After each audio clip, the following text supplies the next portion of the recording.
I used to believe that sleep was the only time my mind truly rested. During the day, I carried too many thoughts, unfinished conversations, unanswered questions, and the quiet loneliness that filled the house even when someone else was home. Nights were different. Nights were supposed to be safe. That belief shattered the moment I woke up and felt that something was off, not loud or violent, just wrong in a way my body understood before my mind did. Asterisk, our house had its own rhythm. Floors that creaked when someone moved too quickly, walls that held whispers, and silences that felt heavier than noise. My mother's partner had been living with us for a while by then. He wasn't unkind. In fact, that was the problem. He was calm, dependable, always present in ways others weren't. He listened when I spoke, remembered small details, and never raised his voice. Over time, he became part of the background of my life, like a familiar song playing softly in another room. Asterisk, I didn't notice when the lines began to blur. Trust doesn't announce itself. It settles quietly, convincing you that nothing bad could happen because nothing bad ever has. I was going through a phase where I felt unseen. My mother was busy, distracted by her own worries, and I learned early not to demand attention that wasn't freely given. He filled those gaps without trying. At least that's what I told myself. Asterisk, that night, sleep came slowly. My thoughts were tangled, replaying moments that didn't seem important enough to matter but wouldn't let go. When I finally drifted off, it felt shallow, like floating rather than resting. Then I woke up. No sound. No sudden movement. Just awareness. The kind that creeps in when your senses wake before your eyes do. Asterisk, the air felt different. Heavier, as if someone else was breathing it with me. I stayed still, listening. My heart thudded loudly in my chest, so loud I was sure it could be heard. I opened my eyes just enough to see a shape near the door. A familiar shape. My mind raced to make sense of it, to turn fear into logic. Maybe I was imagining it. Maybe I hadn't fully woken up. Asterisk, he stood there for only a moment, or maybe longer, I still can't say. Time behaves strangely when you're afraid to move. He didn't touch me. He didn't speak. He simply existed in that space where he didn't belong. Then he turned and left quietly, as if nothing had happened at all. Asterisk, I lay there long after he was gone, staring at the ceiling, my body frozen but my thoughts screaming. I told myself it meant nothing. People make mistakes. Doors get confused. Shadows play tricks. But deep down, I knew that explanations were just ways to soften a truth. I wasn't ready to face that asterisk morning came like it always did. Too bright and too ordinary. He acted normal. That might have been the worst part. No guilt in his eyes, no hesitation in his voice. He asked if I'd slept well. I nodded, my throat tight, my words trapped somewhere between fear and disbelief. If I spoke, I wasn't sure what would come out. Asterisk, the house felt smaller after that. Every shared space carried the weight of what had happened. I became aware of his presence in a way I never had before, how close he stood, how long he listened, how carefully he chose his words. None of it was openly wrong, and yet none of it felt right anymore. Asterisk, I questioned myself more than I questioned him. Was I overreacting? Was my mind creating a story where there was none? Doubt has a way of turning inward, making you suspicious of your own instincts. Still, no matter how much I tried to move past it, that moment lingered, a quiet fracture beneath the surface. Asterisk, what unsettled me most wasn't fear. It was confusion, a mix of trust and discomfort, familiarity and distance, all colliding inside me. I hadn't lost anything tangible, yet something had shifted forever. I didn't know it then, but that night wasn't an isolated moment. It was the beginning of a slow unraveling, one that would force me to confront feelings I never asked for and boundaries I didn't realize were already weakening. After that night, Everything shifted without anyone saying a word. Days pass, ordinary on the surface, but every interaction carried an unspoken awareness. I became careful with my movements, my tone, even my silences. He noticed. Of course he did.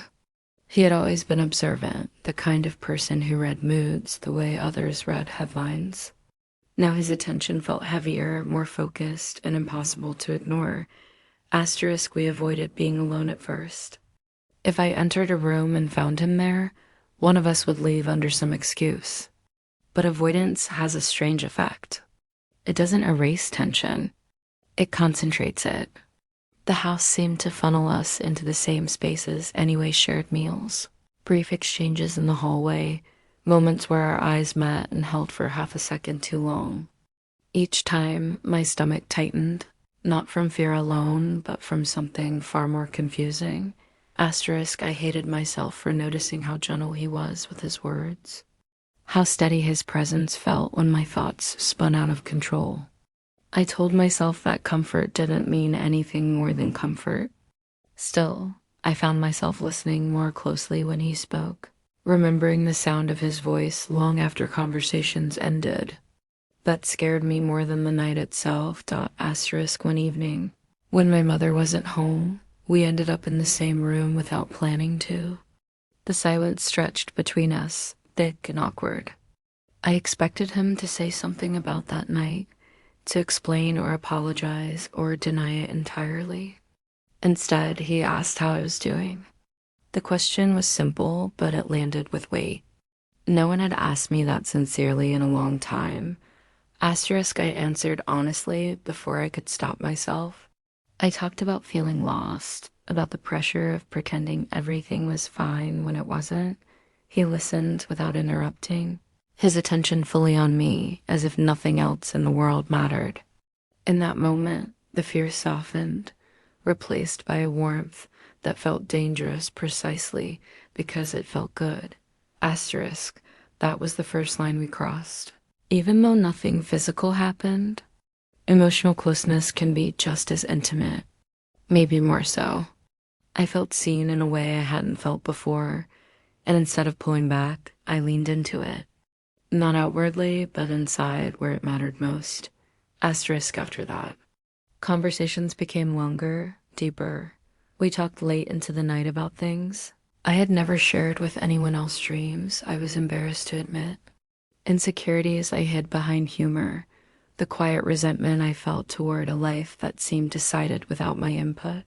He shared parts of himself too, carefully chosen fragments that made him feel human rather than distant or authoritative.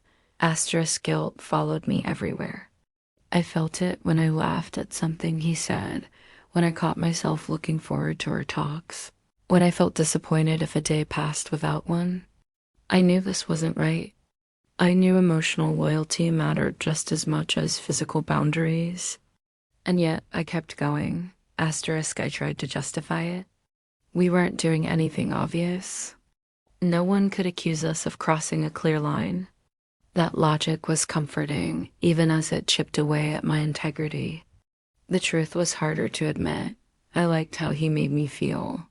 Calm, valued, important. There were moments when I pulled away, when the weight of the situation pressed down too hard to ignore. During those times, he respected the distance, which only made it worse. If he had pushed, I could have blamed him. Instead, I had to face my own choices, my own willingness to stay emotionally close. The house became a place of quiet anticipation. Every interaction carried meaning. Every pause felt intentional. I started measuring my days by our conversations, replaying them in my head afterward, analyzing every word for hidden meaning. I knew then that something irreversible had already happened. The realization hit me one night as I lay awake, staring into the darkness. Nothing dramatic had occurred, yet I felt like I was betraying someone, my mother, myself, the version of me that believed in clear boundaries and simple rules. I understood finally that infidelity isn't always loud or obvious. Sometimes it grows silently, fed by shared glances, late night talks, and the comfort of being understood by the wrong person. Asterisk by the time I admitted that to myself, it was already too late to pretend this was harmless. The line I thought I was avoiding had been crossed slowly, step by step, until standing on the other side felt almost normal. And that realization scared me more than anything else, because it meant the hardest choices were still ahead. The tension couldn't stay unspoken forever. Silence had turned into its own kind of pressure, and every unasked question felt heavier than the last. One evening, when the house was quiet again, he spoke first. Not with excuses or explanations, but with honesty that landed harder than anything rehearsed ever could. He said he'd noticed the change between us, that pretending nothing was happening felt dishonest, and that the distance was becoming harder to maintain than the closeness. Asterisk, I should have stopped him. I knew that. I had rehearsed firm responses in my head countless times, reminders of what was right and what wasn't, but when the moment came, my resolve dissolved. I listened instead, my heart racing, my thoughts splitting in opposite directions. One part of me wanted to run.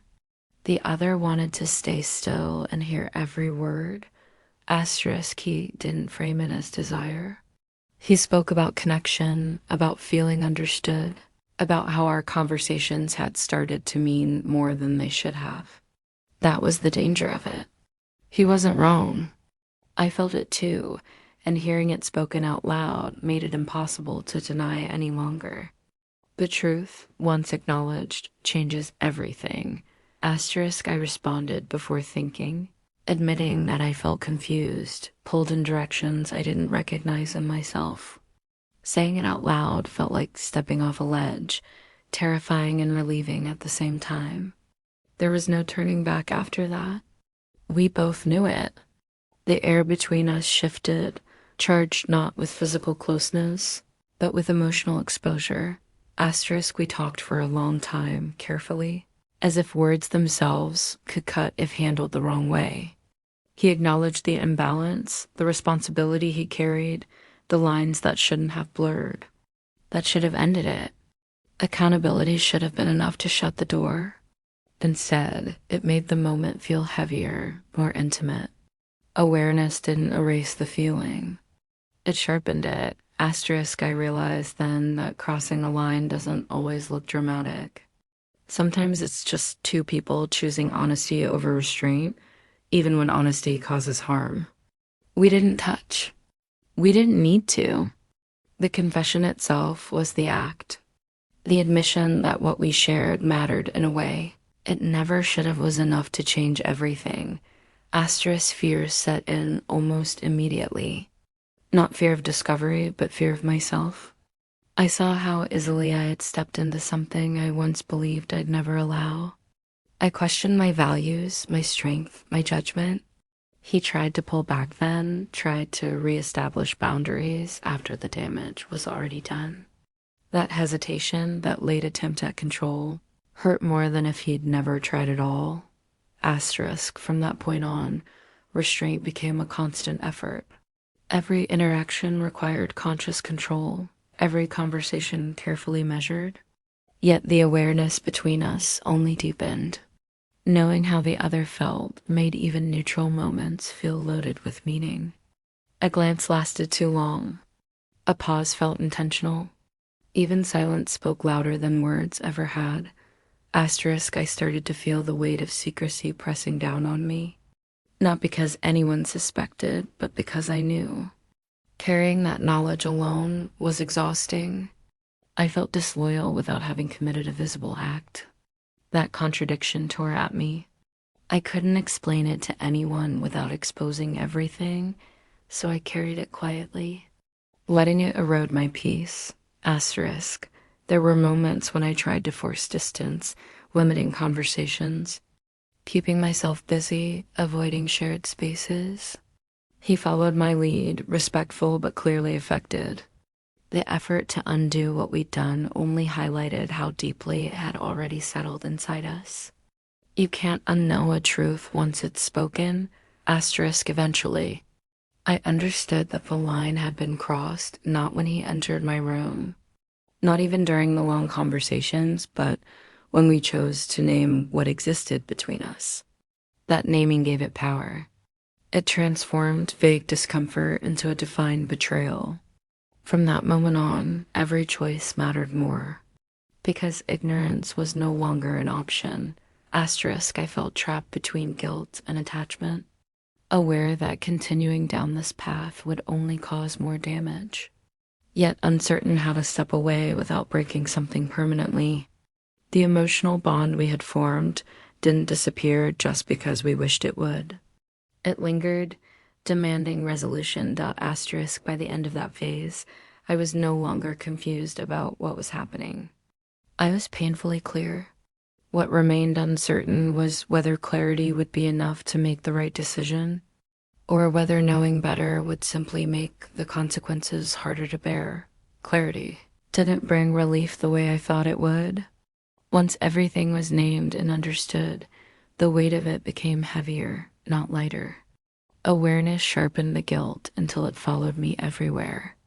I couldn't look at my mother without feeling something twist inside my chest.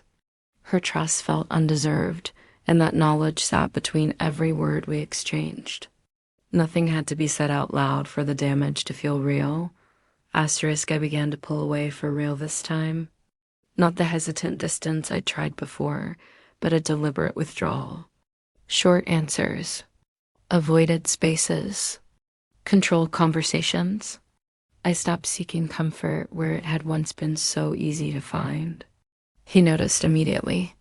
He didn't protest, didn't argue. That silence was its own admission.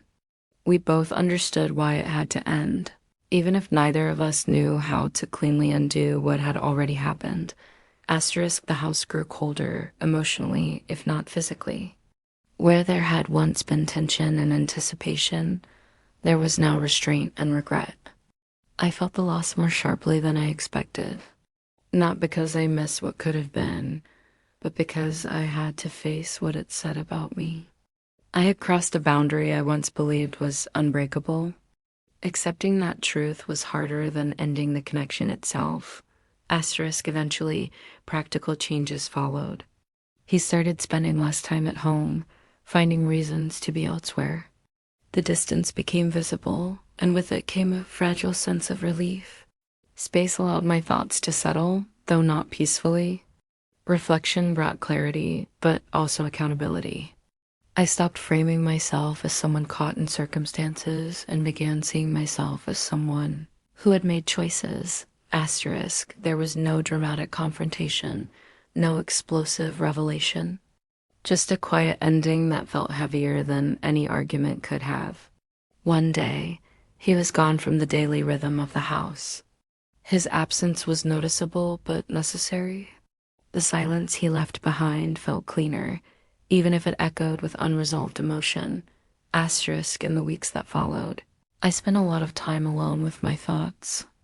I replayed everything, not to punish myself, but to understand how easily emotional needs can distort judgment. I saw how loneliness can disguise itself as connection, how being seen can feel like love when you've been unseen for too long. That understanding didn't excuse what happened, but it helped me grow beyond it. Asterisk, I began rebuilding boundaries, starting with myself. I learned to sit with discomfort instead of escaping it. I learned that not every feeling needs to be acted on, and not every connection deserves to be explored. Some doors exist only to test whether you'll keep them closed. Asterisk, trust took longer to restore, especially my trust in my own instincts. But slowly, consistency replaced chaos. Days felt lighter. The house felt like a home again instead of a place filled with unsaid words. I could breathe without replaying the past in my head. Asterisk, what stayed with me most wasn't the bond itself, but the cost of it.